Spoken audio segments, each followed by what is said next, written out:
Hi there, I'm Sashi Sivram Krishna and welcome to my course Macroeconomics, a Modern Money Theory Perspective. We are in part 1 of the course Macroeconomics and Money.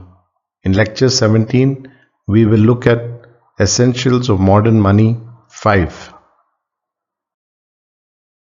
We have seen that modern money is essentially fiat currency and legal tender.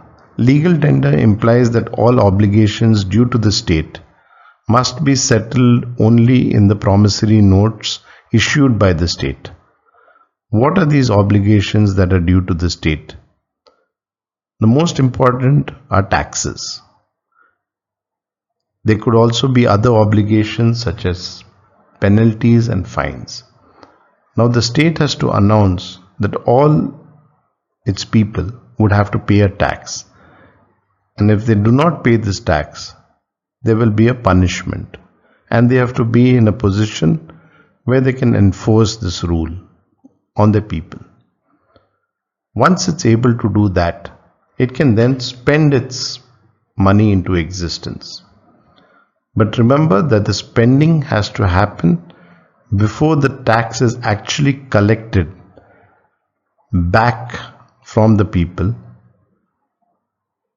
in the state's currency.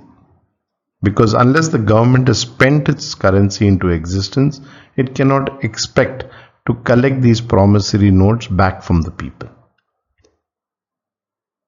So it's important to note that taxes do not fund spending.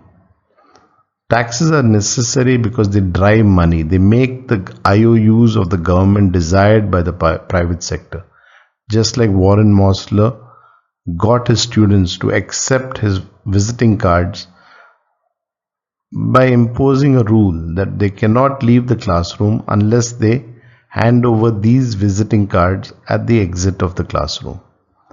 In the same way, the government announces a tax, then spends its money into existence, and only after spending its money into existence will it collect the tax back from the people.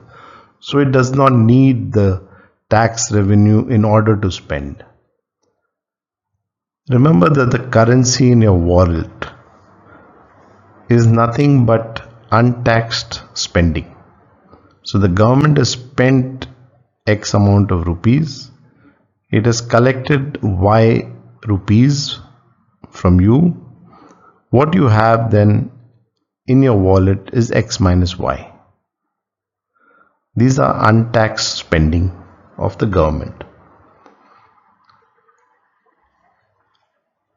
This is a very important notion that we have to overcome in a modern economy, that it is the taxpayer who's funding the government.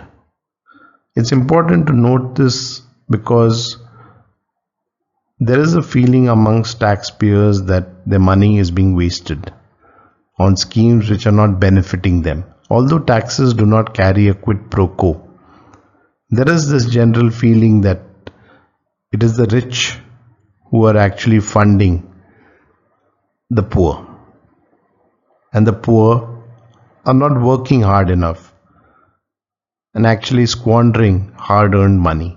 So this is a common idea that circulates in modern societies, but which is fundamentally untrue, because the government does not really need the taxpayers' money to spend. Taxes also destroy money in order to control inflation, because when the government spends large amounts of money and there is no tax actually collected, all that money remains in your wallet. Now, if a lot of us are carrying a lot of money, there is a possibility that as we go out to buy goods and services in the economy, we begin to push up prices, and this causes inflation. So one way to drain out the money spent by the government is to impose a tax and collect this money so that we have less remaining in our wallets, and thereby this should control inflation. Taxes do serve other purposes, but these are not financial in the macroeconomic sense of the term. So for instance, we might have taxes imposed on on the wealthy in order to bring down inequalities in society, or the government might impose a tax on diesel so that we move to more clean energy sources like solar and so on. But this is not the main purpose in this course, at least. And for us, what is most important is that taxes drive money, that spending comes before tax collections, that tax collections do not fund spending. That's really what we must emphasize. And finally, that taxes are a means of controlling inflation. But remember, we must not confuse this with the notion that taxes actually fund government spending. The spending has to happen before tax collections, otherwise people will not have the government's IOUs in their hand in order to pay their taxes.